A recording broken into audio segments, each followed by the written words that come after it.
Hello guys, today we are going to start with the topic Green Revolution or in your book on page number 4.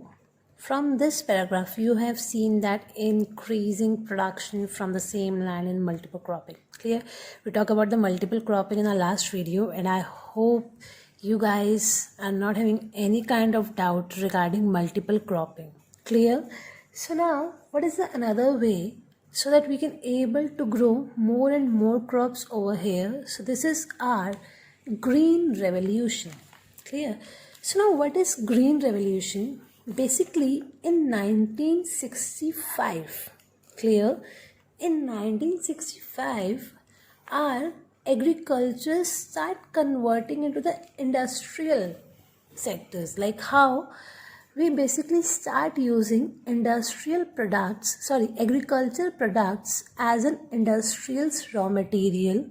For this, they want more and more production. Clear? Or we can say that in 1965, we start using our products as a commercial production, commercial crops. Clear? So for this, what they want? More and more production. Now, in this green revolution, they start using modern farming methods. What was the modern farming methods? High technologically things they start using, like HYV seeds. HYV seeds refers to your high yielding seeds, and this is used as in a large piece of land. With these seeds they can able to grow more and more production they can able to do. Clear? Apart from this HYV seeds, they start using chemical fertilizers, insecticides, pesticides, all these things they start using. Clear? So that from a particular piece of land they can able to increase their production. Clear? And this method of green revolution is basically used in few areas in the beginning, in Haryana, in Punjab, and in our UP West or Western UP. They start using this kind of a method. And you know what a drastic result they just get. That they have given an example of a PALAMPUR. Suppose in PALAMPUR, if the farmers were using traditional method, clear, so they were getting a production approx 1300 kg per hectare, whereas when they were using HYV seeds or modern farming methods, so they were getting the production of 3200 kg per hectare. So this was a change, that when they start using the HYV seeds or the modern farming methods, the production increases just more than by double से भी ज़्यादा वहाँ पे production increase होनी start हो गई थी. Clear? Now let us have a look in your book. Here it is mentioned that somehow here the green revolution in the late 1960s, farmers start using high yielding variety of seeds, and as compared to traditional seeds they start producing more and more products. Clear? So in this way, chemical fertilizers, pesticides, in this way, with the help of this, they can able to get a better result. But you know very well, when we start using shortcuts, so somehow we are having few disadvantages of our shortcuts. So similarly, there had a difference between traditional farming method as well as some disadvantages of green revolution. We'll read further, and the modern farming method. Clear? If we talk about the traditional farming methods, so the first thing in traditional farming methods needs less irrigation. Clear? Less irrigation, less water they want. Somehow on the other hand, they want more irrigation. For this they need to set up a tube wells. Here they used you can say that organic manures, organic and natural manures like cow dung, animals waste, as well as some vegetables waste. In this way they were using the organic manures, whereas in modern farming they were using as a fertilizers, chemical fertilizers they were using. Clear?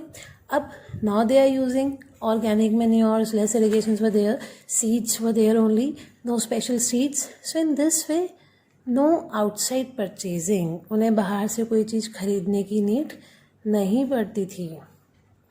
Where as in this modern farming methods they use to purchase from the products, they used to purchase the products from a market like chemical fertilizers, insecticides and all these things. In short, we can say that in modern farming method, somehow the expenses of farmers were increased as compared to our traditional farming method. Clear?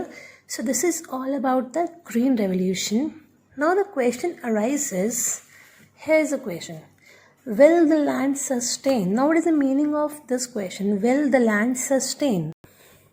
Now see guys, will the land sustain? Now if we are having suppose this much piece of land, clear, and the natural capacity of this land is to produce 2500 kg per hectare.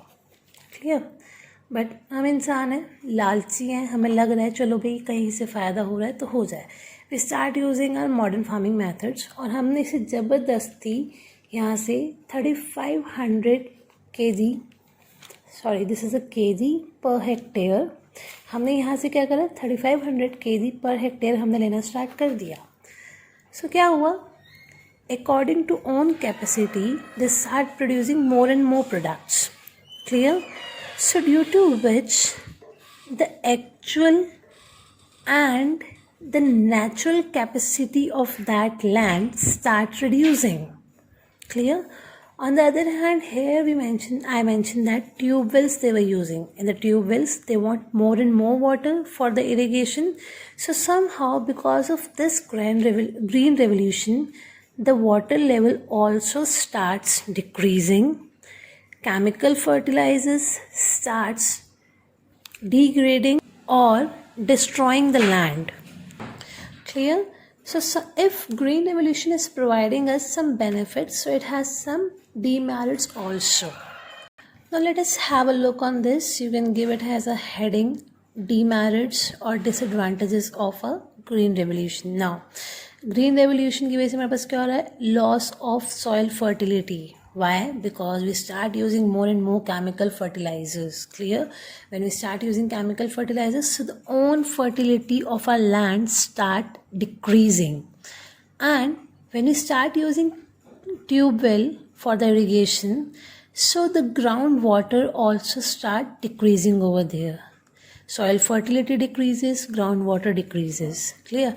And it is simply mentioned once destroyed, once our environmental resources destroyed, then it become very difficult that we can able to restore them. And if we want to restore them, somehow we need to wait for thousands or hundreds of years to maintain such sustainability of our particular environmental resources.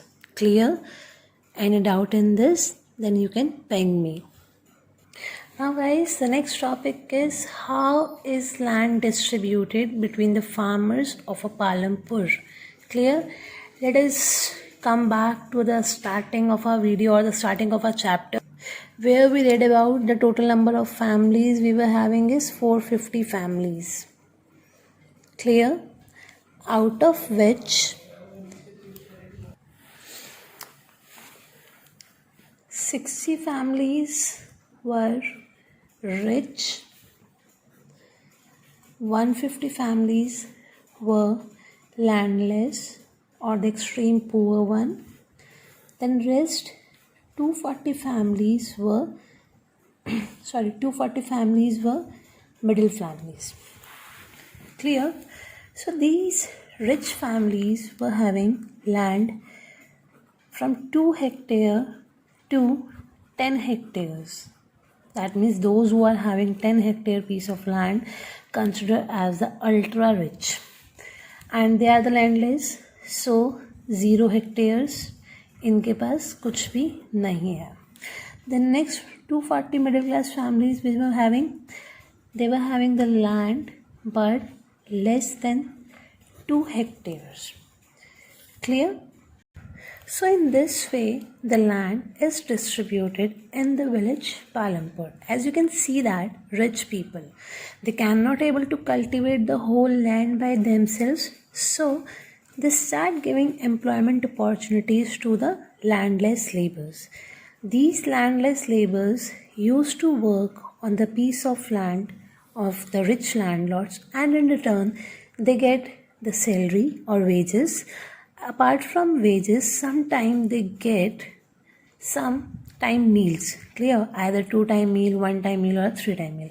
Where about this middle class families over there, 240 families, they can able to grow crops, but not for the profit motive. They can able to grow the crops for their self-fulfillment.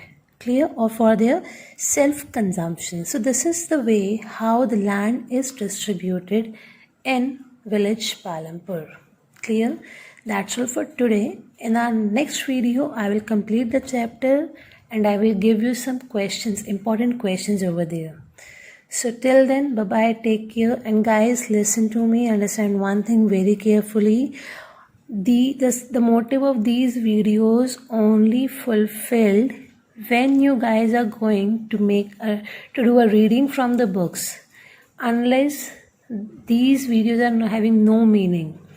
So guys, this is my request, just go through with your book as well, so that the concept should be cleared in your mind. Till then, bye bye, take care.